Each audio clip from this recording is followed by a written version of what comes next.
नमस्कार, दीप्स किचन मराठीमध्ये मी दीपाली आपलं मनापासून स्वागत करते। चला तर मग आजच्या आपल्या रेसिपीला सुरुवात करूयात। आज मी तुम्हाला नाश्त्यासाठी झटपट होणारा पदार्थ तयार करून दाखवणार आहे। आपण ह्याला आलू टिक्की सुद्धा म्हणू शकतो। तर त्यासाठी आपल्याला काय साहित्य लागणार आहे ते आपण पाहूयात। मी ते 4 बटाटे उकडून थंड करून घेतलेत आणि साल काढून घेतलेले। आपल्याला हे बटाटे किसून घ्यायचे। बटाटा आपल्याला उकडल्यानंतर पूर्णपणे थंड करून घ्यायचा आहे। एक मोठा कांदा कट करून घेतलाय, 2 हिरव्या मिरच्या कट करून घेतल्यात, अर्धा चमचा चिली फ्लेक्स, अर्धा चमचा गरम मसाला घेतलाय, थोडी कोथिंबीर बारीक कट करून घेतलेली आहे, 1 चमचा जिरे, 2 पोहे खायचे चमचे तांदळाचं पीठ घेतले, 2 पोहे खायचे चमचे रवा घेतलेला आहे, 1 चमचा आले लसणाची पेस्ट, चवीनुसार मीठ लागणार आहे। सगळ्यात आधी आपण हे बटाटे किसून घेऊया।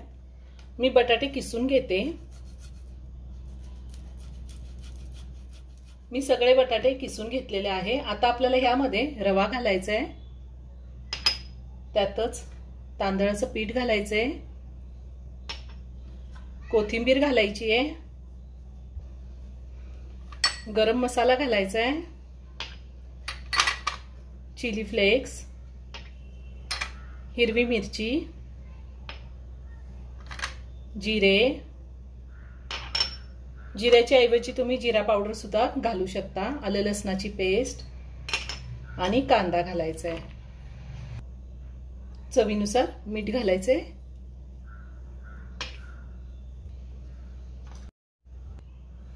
मी हे सगळं व्यवस्थित मिक्स करून घेते। हे सगळं व्यवस्थित मी मिक्स करून घेतलंय। तुम्हाला जर वाटलं हे मिश्रण थोडंसं पातळ झालं आहे तर त्यामध्ये तुम्ही थोडंसं तांदळाचं पीठ घालू शकता किंवा रवा जरी थोडा घातला तरीही चालेल। आता आपण ह्याचे असे छोटे छोटे गोल गोळे तयार करून घेऊया। आपल्याला लहान मोठ्या आकाराची कशी टिक्की करायची आहे त्या अंदाजे आपण गोळे तयार करून घ्यायचे। हे पहा, ह्या पद्धतीने आपल्याला टिक्की तयार करून घ्यायची। मी सगळ्या टिक्क्या ह्याच पद्धतीने करून घेणार आहे। तुम्हाला जर वाटलं हे मिश्रण हाताला चिटकतंय तर थोडंसं तेलाचा हात लावून घ्यायचा आहे आणि करून घ्यायचंय। आपण रवा आणि तांदळाचं पीठ वापरलेलं आहे त्यामुळे ही टिक्की छान कुरकुरीत होते। मी सगळ्या टिक्क्या तयार करून घेतलेल्या आहेत। मी गॅसवर पॅन ठेवलाय, त्यामध्ये तेल ठेवलेलं आहे गरम करायला। तेल छान गरम झालंय। आता ह्यामध्ये आपण टिक्की ठेवूया।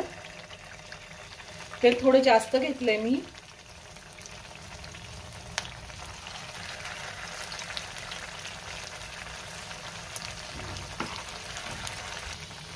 एका साइडनी छान गोल्डन ब्राउन रंग येईपर्यंत मी ही टिक्की तळून घेणार आहे।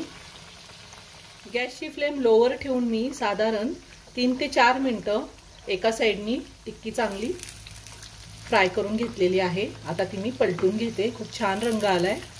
दुसऱ्या साइडनी सुद्धा आपल्याला असंच गोल्डन ब्राउन रंग येईपर्यंत परतून घ्यायचंय।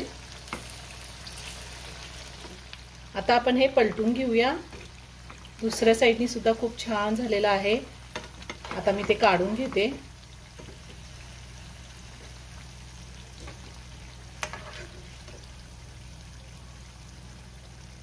आता ह्याच पद्धतीने मी राहिलेले टिक्की सुद्धा फ्राय करून घेणार आहे। नाश्त्यासाठी छान कुरकुरीत अशी आलू टिक्की तयार करून झालेली आहे। खूप छान झाली आहे। तुम्ही एकदा नक्की करून पहा। व्हिडिओ जर आवडला तर व्हिडिओला लाईक आणि शेअर करायला विसरू नका। रेसिपी आवडली असेल तर कमेंट करून नक्की कळवा। पुन्हा भेटूया अशाच एका छानशा साध्या आणि सोप्या रेसिपी बरोबर। धन्यवाद।